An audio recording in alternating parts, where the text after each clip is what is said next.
My name is Dominique Mohammed.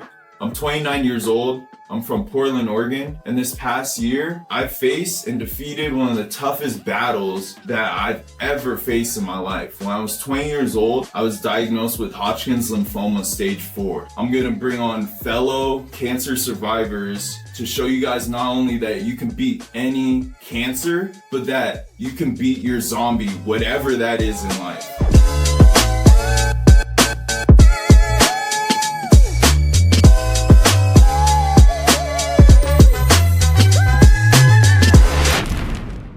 Thank you for tuning into this episode of BeastvsZombie.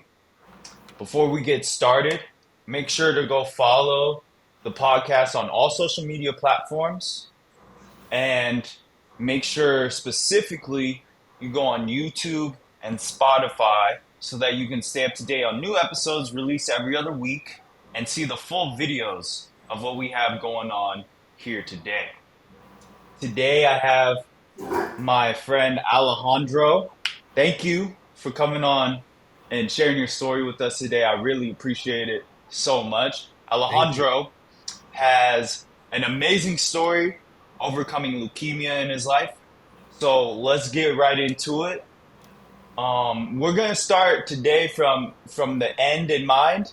So I want you to tell me how you felt when you finally got the news that you beat cancer. Well, I don't know if we can swear on this podcast, on this call, but Anything goes. anything goes. Well, if anything goes, well, you're gonna hear it all then. I was surprised. I was shocked. I was not. I was not prepared, like any of us were prepared of that wonderful news. But immediately, I just jumped on the boat of, okay, let's find out how we're gonna take care of it and move forward with it. That was Yes. my 10 seconds. Let's move forward with it. How Right. I didn't Okay. know at that moment, but let's move. Yeah. And how has your life been, since okay, backtrack. How long ago has it been since you officially overcame cancer? So this July 2025, July 13th, it'll be 2 years that I'll be in remission. 2 years.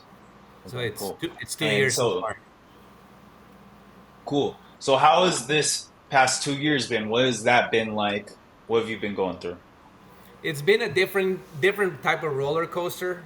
It's been more of a peace of mind quote that there's something that you don't have to worry about, but at the same time having quarterly checkups with your doctor and getting sick here and there that you don't know how it comes, but I'm just taking it one day at a time, and if I get sick, I get sick and deal with it.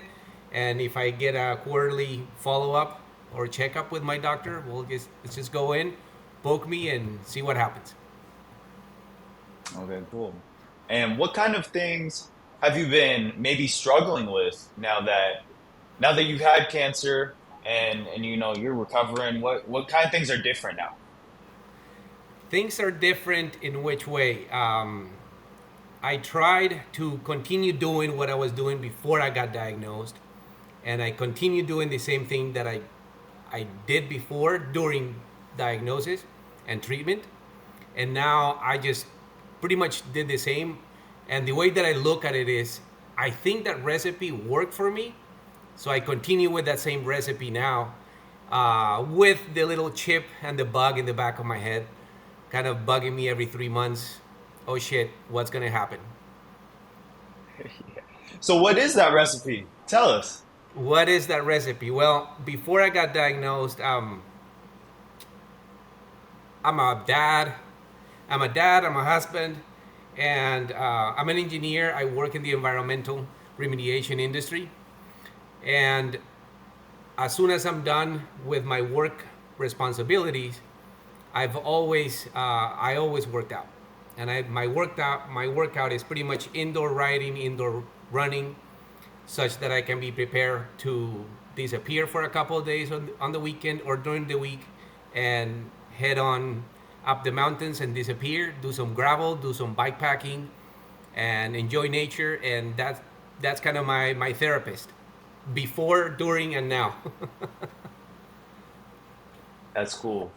That's cool that you're able to still, and even during that, you were still able to kind of do that. I know, I know for me personally, being able to stay active, I play a lot of basketball.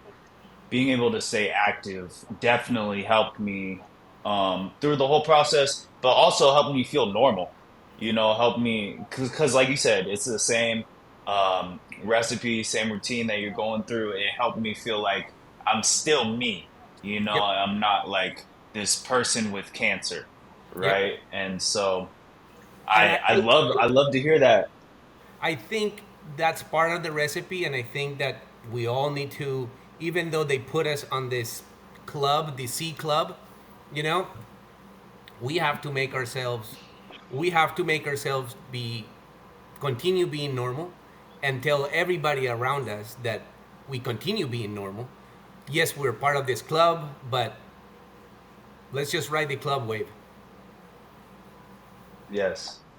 Yeah, I agree. I say it on every podcast. Like I always try to lead by example with my attitude in my whole cancer journey because not only for myself, you know, but for all the people that care about me and support me to make sure that they know and have confidence that, you know, we're going to get through this. Like you said, I'm part of the club, but like we're going to get through this. This is just part of the journey. This is something I just have to deal with and we're okay. You know, it's Yep. all good. So that's really cool that you're able to look at it like that because not everybody can. Not everybody feels or thinks about it that way, and it's really hard. I'm not saying what we went through wasn't hard, but I'm saying it can be really hard for people to deal with and to try and look at it like that. Man, I applaud you because that's really awesome. There's, So it sounds like we have good days, or we had good days, but no, we had bad days too, right? And the low days, where you grab your butt and try to move forward. um, I always have told myself, well, if there's a bad day, well, let's enjoy the bad day too, because tomorrow is a new day, and we'll wake yes, up and we'll push through it. Tomorrow will be different. So yeah, why worry so much? right. Yeah, I agree. They say worrying is negative goal setting, right? Yeah, Like, yeah. We have to so worry. We're I agree humans. with that. It happens. I think you definitely like get those thoughts, but you can choose how to respond to those, right? Like we're humans, we have an emotion. We all get all of those emotions and those thoughts, right? But you can definitely choose how to respond, how to act on those emotions and those thoughts, and how to move forward with that. Yep. So And that's really cool. and I love the that. other factor that plays here, at least it played on my end. Um, yes, I had the motivation to keep going and to get stuff done. At the same time, the people around me were an awesome team. My wife, the three kids, my parents, my friends, and they were always there. And one thing that always told them was, yeah, don't put me in that club. Don't try to treat me different or look at me different. If you want to ask questions, well, ask me as many questions once and for all, and that's it. I'll tell you my story. And getting rid of all that, getting rid of all that garbage, all that trash at the beginning, I think it helps. It's like, people do spring cleaning. For me, it was, Yes. let's talk about it. Yes, it took me a while to get to that point, but I think it helps. And it helps not only mentally, but physically and emotional, and how much you want to push. So Yes. it's not only you, but the team around you, of course. I love that. And I think on the flip side, I think it also helps them as well because they're going through this whole thing with you. Your Correct. friends, your Yes. family, the people that care about you, they're going through it with you. And it can be kind of hard to know like what to say or to what to ask. or to approach me to talk about it, it can be kind of scary for them in a Yep. lot of ways. And so I think like that open communication, and being able to let them know that they can ask the questions and kind of like air everything out, put it all on the table and get it Yep. out of the way, I think is really cool, for you to do, and not only helps you but helps them, because we're nothing without the people that supported us. You know what I, I'm saying? Like, I was very what were close you at the saying? beginning. Right after I got diagnosed, I was really close, and I was keeping my diagnosis as a secret. And I kept it to myself maybe 6 months, and little by little, I started opening it up, and then I saw the cause and effect. I feel better when I open my mouth. I feel better when I open that door a little bit more. So suddenly, I just let the floodgates happen, and everybody around me, not only my family, but the group of people that ride with me, that we do bike packing with, um, they found out, and it's better. It helped me Yes, kind of normalize that's things. good. Yes, that's good. That's cool. I always like to say the best things happen in teams, like, or like two heads are better than one, man. And when you're going through some stuff, it always helps to have some type of support, a different perspective, another opinion, right? Um, it just makes things more efficient. It makes the load, like you said, it like you felt better once you told people. It makes the load a little bit lighter, you Yep. know. So that's Now, really cool. now I look back and I look back at those days and I question myself, how come I didn't open up quicker? But it's a process, Yes. right? It's a process. It's a process that we all have to go through. So the quicker, my recommendation, my suggestion, my tip, um, open up as you allow, but the quicker it's gonna help you.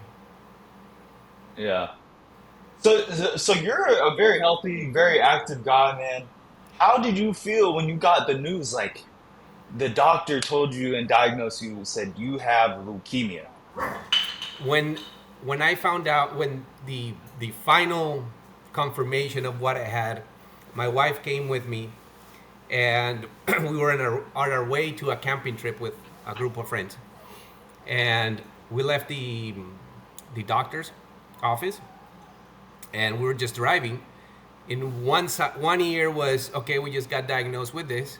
The other ear, are we fully packed for the weekend? And we just went on the we're fully packed and forgot about the diagnosis, and just went with it, yes, I was shocked, and yeah, me being healthy, me riding all the time, me having very minimum symptoms before diagnosis kind of shocked me. Yeah, it shocked me, but I don't know. Yes, I was bummed, not gonna lie, I was bummed that I fell into that group. But now I'm like, all right, I fell into that group, but I'm able to help others that are in that club or are not in that club. I've been Right. since day one. I've been telling people, man, go to the doctor, go do a follow up. You just never know. You look good, you Yes. feel healthy, but that's how they found out through about me, through an annual Yeah. physical, and not everybody likes to go to the doctor for whatever reason, right? But Right. they caught it on me. Yeah. It's crazy. I mean, just like you, I'm healthy, I'm active. I and then they also don't tell you why specifically you get cancer. They kind of speculate or don't really tell you why. But like I was 19 when I got cancer, and just like you, I it was during the holidays, so we were taking a trip to the mountain, for to stay in the cabin and go snowboarding and like hang out for Christmas and stuff like that. So I felt very similar. Like I had officially gotten the diagnosis. I know my parents were very stressed because, Yeah, right, your kid has cancer. So I know they felt differently than I did because they didn't know exactly how I was feeling. but I felt good. I was still very active at the time. I was healthy, and I always, I know I gave them confidence because I felt good. I was like, man, we just have to figure out what we have to do to beat this. But we still had like a great time, you know. That holiday, it was still an awesome trip. So yeah, similarly, that's funny how You similar have to things can you be. have to flip the page quickly, quickly, Yes, quickly, I quickly. agree. Cool. So, can you explain what specific type of leukemia you had and what that kind of means?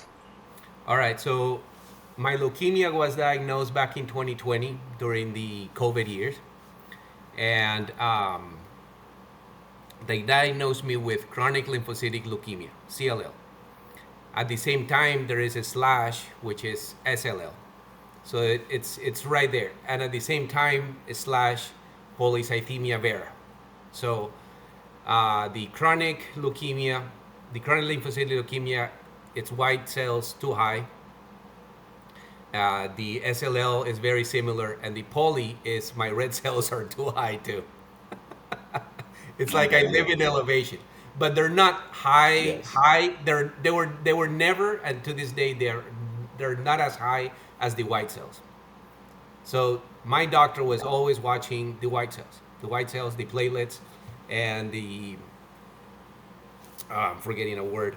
But yes, so chronic lymphocytic leukemia. So everything that I have, it's in my blood.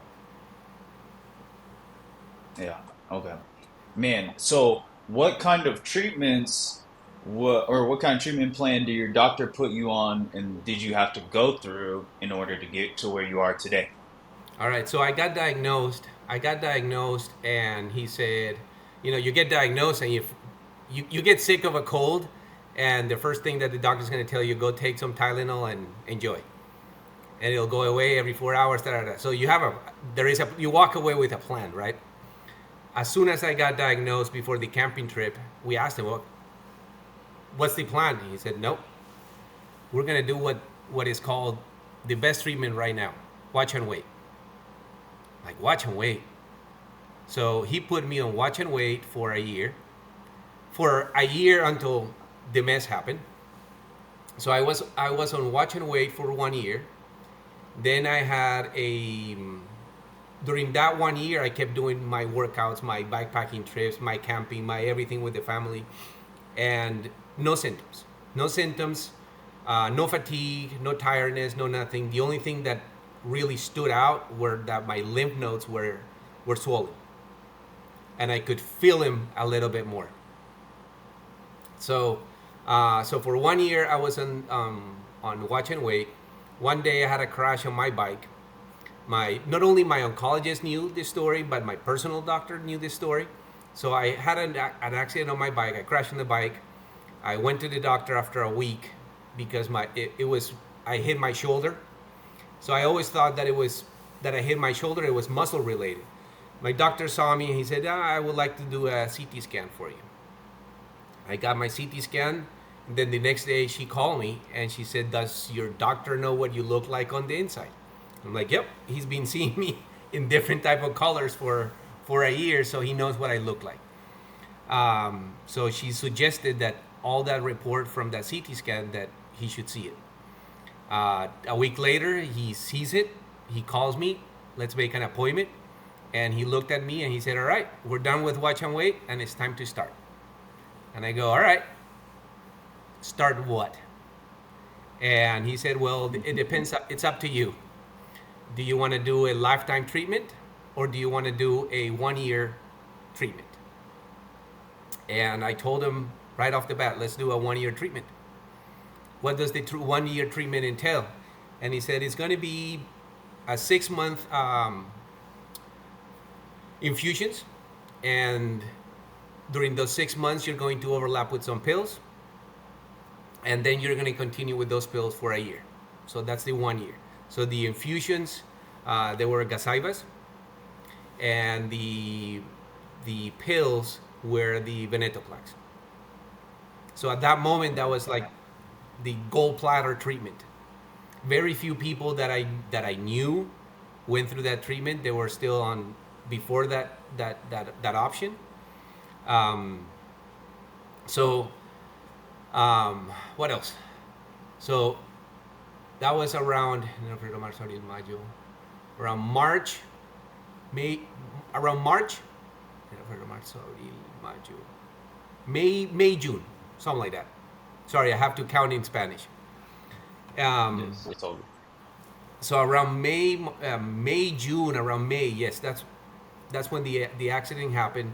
That's when the let's get started on treatment.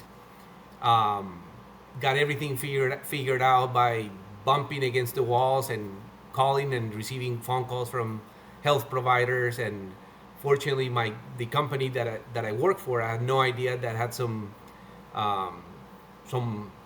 arrangements with for cancer patients. So that was a plus. For a moment, I thought it was a spam that they were calling me to get money out of me, but no, it was legit. But everything happened over a week after he gave me the notice we need to get started. After that, we started on June. The first infusion was June 16th of 2022. The math is right, 2022. June 16th, and the first day of treatment was the infusion. No pills at that moment, and the goal was to hit a number of 1,000, whatever the units were, of volume of that of the Gazyva. The first infusion is broken into two. The first day is 100, and the second day is 900. And the reason they split it into two is to see how you react to the first 100, and if you have any reactions or if you can continue the next day. That first infusion, I took maybe 6 hours, sitting on a pilot chair and high with Benadryl like crazy. After that was done, my wife was with me that day. We drove home, and it was my daughter's birthday. So Wow. I felt like a truck run over me. My whole body was hurting. Remember, we came home and I told Angie, give me 30 minutes.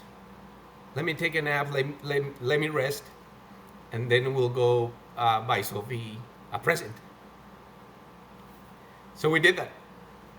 And I remember telling her, if I'm going to feel this way tomorrow morning, holy shit, I don't know if I can take another 6 hours with the 900 high concentration, etc. So that happened on a Thursday. Woke up Friday morning and felt like nothing happened. Like nothing happened on Thursday.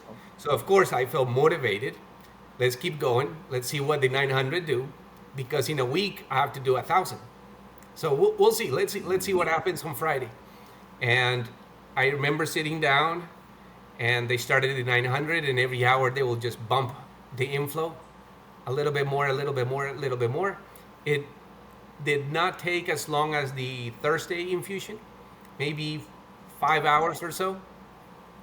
And I remember I left, came home, and I was like dead. Another truck run over me. And I remember so well that in my head on Fridays, I'm planning my Saturday rides.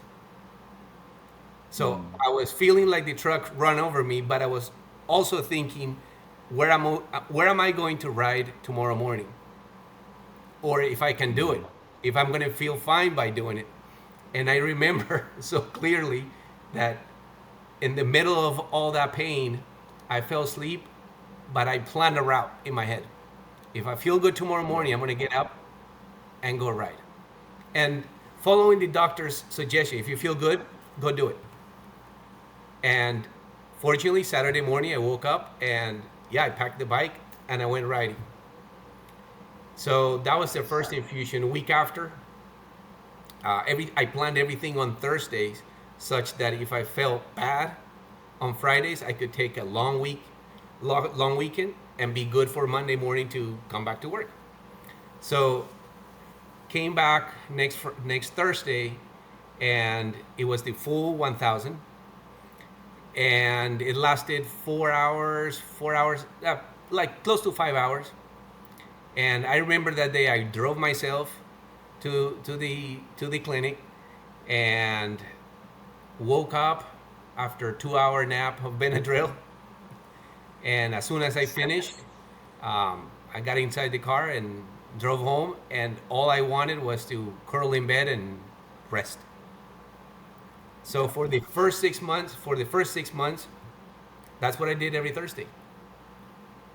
Went to infusion, drove myself there, drove myself back, woke up Friday morning, came back to work, woke up Saturday morning, and went right in again. Man, so you worked during this whole time. Yes, I worked during the whole time. I was working out Monday, Tuesday, Wednesday. Thursday will be infusion day. I would come home like dead, not dead, but bad. Friday I would wake up every morning and I would work again. Saturday go riding. Sunday would rest. Monday, Tuesday, Wednesday work. Thursday infusion. Friday work, and so on and so forth for the first 6 months.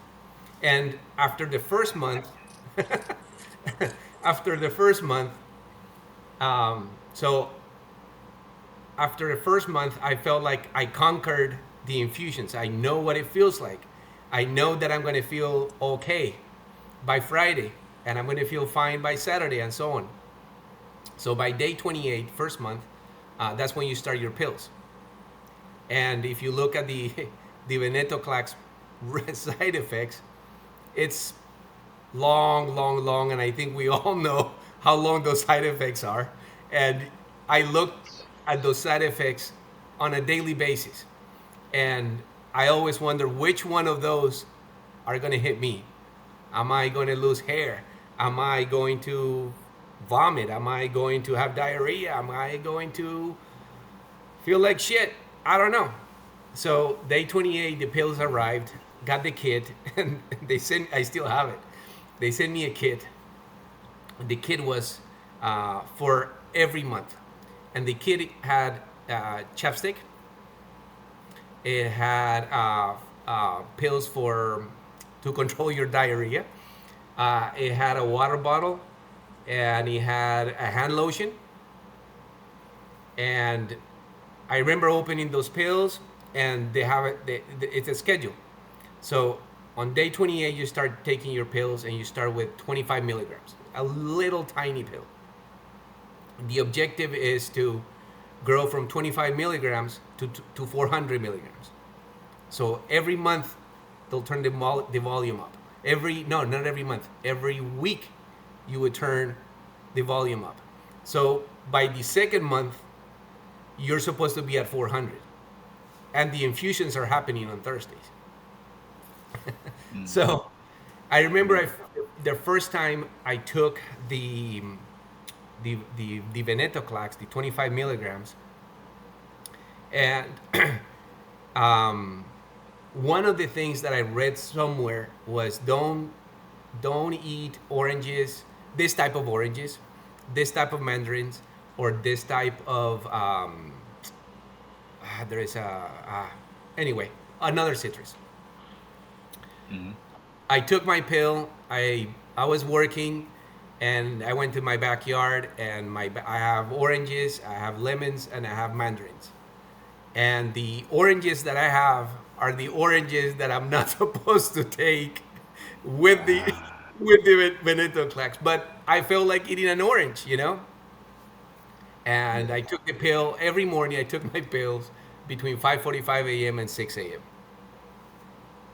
And I grabbed my orange and I started eating it. And I enjoyed it. It was sunny outside, and suddenly I just felt like I took a pre-workout.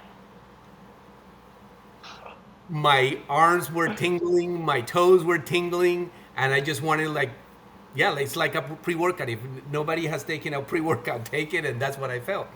So okay. I took it, and I'm like, holy shit, maybe I have that type of orange. So I stayed away from the orange tree for a while, and So 25 became 50, 50 became 100, 100 became 200, and 200 became 400. Every day I would take my pills between 5:45 and 6 a.m. And to this day, I don't know if it was the orange or if it was the venetoclax, because every day that I would take the pills, I would feel that rush, whoosh, that pre-workout rush, and my heart was beating super fast, and I couldn't sit still, and I had to like, okay, Alejandro, grab your head, put your head down, and get to work.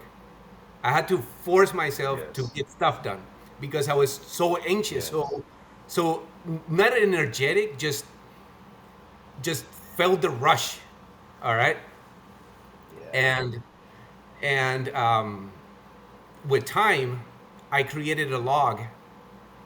A spreadsheet was open on one of my screens every day. So I would take my pill, and as soon as I would feel something different, I would type it down.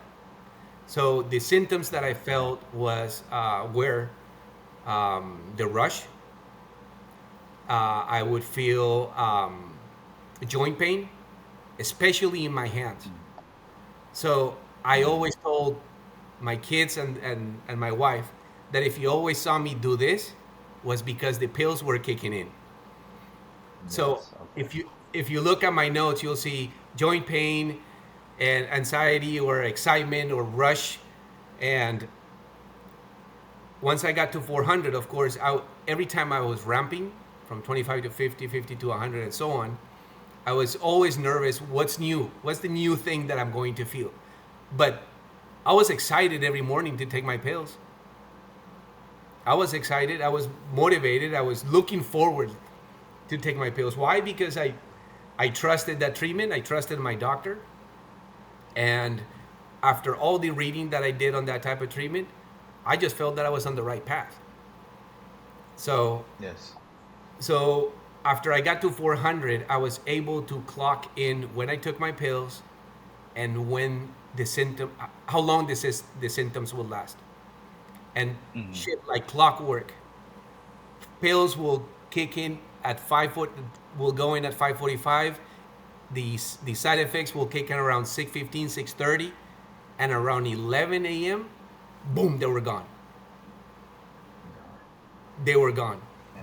So I'm like, okay, well, I think I can do this. I think I can do this for a year if they're only going to last Yeah. between 6 a.m. and 11 a.m. That's manageable. Hmm. And Right. fortunately, I did not have to use my chapstick. I did not have to use my my hand lotion.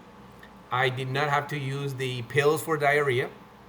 I had to drink 5 of these 32-ounce bottles per day. So I Yes. was I was very hydrated and I was peeing everywhere to the point, and maybe this is too personal or too much for this call, but I would take my breaks and I will always go back to the backyard. I work from home. And Okay. Okay. there were two weeds in the backyard. And one weed was getting regular water and the other one was getting treated water. And in my head, I'm an engineer. In my head, I'm like, at some point, one of those weeds have to die, especially Yeah. the one with the treated water, right? Well, neither Right. died. In one year, neither died. I was babysitting That's those good. weeds. The gardener will come in. Can I cut that weed? Nope. Nope. That's my science project. Leave it like that. I want those two weeds to grow. And Yeah. they neither died. Yeah. That's hilarious. That's so funny. Cool. Cool. Well, so now that you've gone through all of this, what are you on any medications or do you have any side effects that you're dealing with now, post cancer? Um, Side effects? No. Fortunately, no. And Okay, good. knock on wood, That's no awesome. side effects after Yeah. I finish treatment. Um, the only thing that I can tell now is if I get sick, I I can I know that I'm going to get sick. Why? Because my lymph nodes are more sensitive. either either they're more sensitive or I'm paying more attention of how my lymph nodes feel now compared to before. 2024, I'm 1 year, 6 months in remission, and I'm working out, no problem, and I feel a leg pain, my left calf. So I'm like, left calf.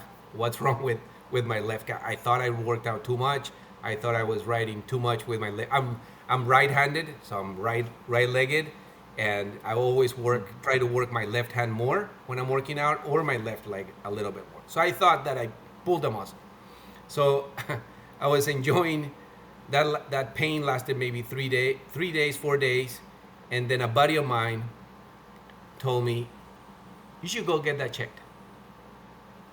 And I went to get it checked, and they did an ultrasound, and surprise, surprise, they found 2 blood clots. Oh, wow. They found 2 blood clots. I laugh because what else can I do, you know? Yeah, it pissed me off. 6 months after remission, here I am with a blood clot.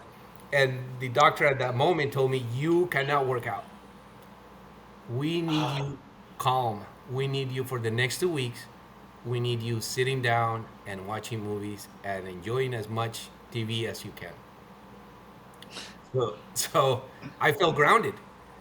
When I was doing my cancer treatment, if I felt bad, I had a door that I could open and I could go work out, and that would make me feel better. Right? With this one, I couldn't do anything for 2 weeks. So for 2 weeks, I just became a couch potato. I just finished my daily work, and I would just Netflix and eat. I gained like 6 pounds in 2 weeks of so many chips and snacks and sodas that I drank, and yeah, I was just stressed for 2 weeks. So I have my doctor here and my doctor in Colombia. So I'm talking to 2 doctors. And my doctor in Colombia is telling me, ask him and see if you can come back to riding, and that you're going to start riding indoors, just like you're always done, but stay on zone 2. Low heart rate, no impact, no nothing. After 2 weeks, he did another ultrasound, and he said, your blood clot is still there. So one thing that I haven't mentioned is they put me on Eliquis. If you don't know what Eliquis is, watch more TV, because the commercials of Eliquis are everywhere. So they put me on Eliquis, a blood thinner, a heavy-duty blood thinner. And one of the risks were if I ride my bike outdoors and if I crash, I could bleed out. So that's why he said, don't work out. And so for 2 weeks, I couldn't do anything. Sorry. So for 2 weeks, I couldn't do anything. And then after the 2-week appointment, I told him, hey, I have an indoor bike. Is there any possibility that I can just do zone 2? And zone 2 is low heart rate. And if you're on a bike, it's very boring. And he said, sure, but don't move to any other zones. I don't want you to jump onto zone 3, 4, or 5. Just stay on the zone 2, pretty much endurance, right? So I'm like, all right. So finally, I see a door that opened up for me. And yeah, I was doing zone 2 every single day. I was doing rucking zone 2 every single day during my DVT. And that treatment lasted 6 months. And one day during the 6 months, I just got desperate, and I really needed to ride a bike outdoors and see people and hang out with people, with all my buddies. And they all knew that I couldn't ride. So everybody was texting me and messaging me, and how come you're not riding? Where have you been? Everything good with your cancer? Did the cancer come back? Blah, blah, blah, blah, blah. And I said, no, this is what is going on. I'm taking blood thinners. Everybody shocked. I run into people that were riding, also taking blood thinners. and surprised the type of blood thinner that I was taking. So I just told him, hey, in the event I fall, crash, 911, baby, 911. Fortunately, that didn't happen, and Right, I I did some 3 months out of these 6 months. Every Saturday I was riding. I was not doing yeah. bikepacking trips. I was not doing anything extreme. I was just Mhm. I just wanted to get out. I just wanted to open up that door, Yes. but not intense. Just zone two, zone two, zone two, zone two. Um, Yeah.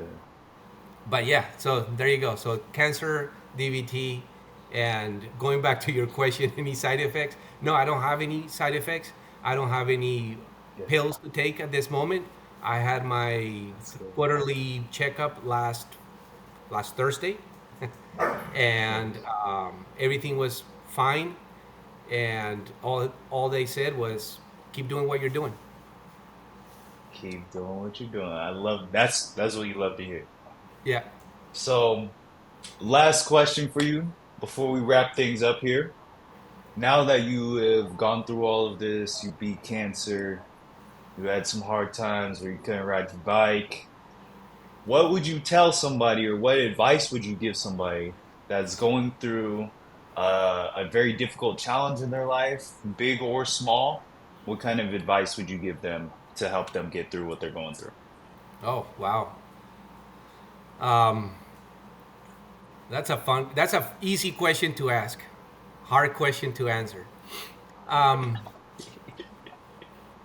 if if I had to do all this all over again, which in the back of my head, it's there, um, I would cut the snake by the head again.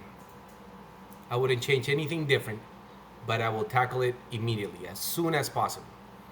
And as soon as possible, not only treatment, but physically and mentally. One of the things that I would say that maybe one of the things that helped me was being fit, and I was able Mhm. to stay fit during treatment. Yes, there were days that I did not want to get on my bike for whatever reason, because I felt like shit, or I was Mhm. tired, I was sore, or I just didn't feel like it. Drag yourself to move. Drag Mhm. yourself. It's only 2 minutes that takes you to drag yourself from your closet. You change, you get your foot out the door, and you're moving already. And movement does not mean go run a marathon, go do an ultra marathon, go do an Ironman, go ride 100 miles.